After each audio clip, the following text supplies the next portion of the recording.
sa lahat, ngayong araw ay June 14, 2024. So, bali update lang po tayo dito sa aking account sa Sitaw.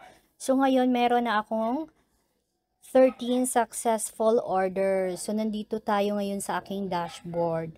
So, makikita natin na meron na akong 13 successful orders.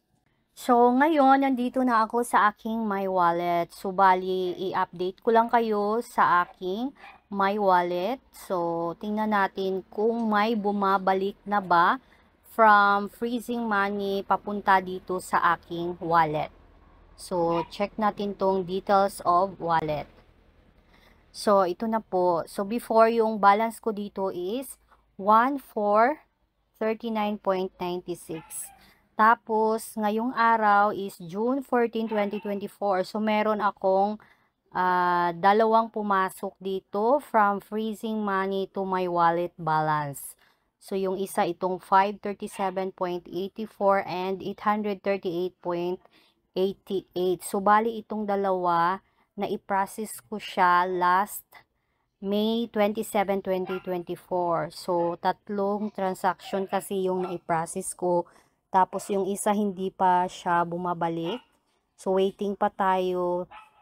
Pero, meron na 3 days pa tayong additional 3 days na antayin natin para mabalik yung galing sa freezing money papunta dito sa ating wallet balance.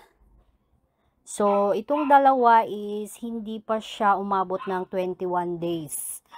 18 days pa lang siya as of today, June 14, 2024.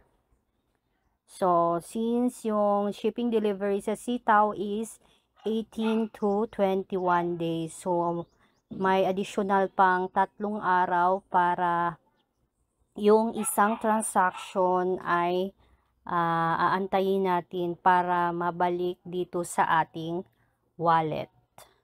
So, sa isang transaction na nai-process ko last May 27, 2024, meron pa namang 3 days. So, hindi pa siya umabot ng 21 days. So, naka 18 days pa lang siya.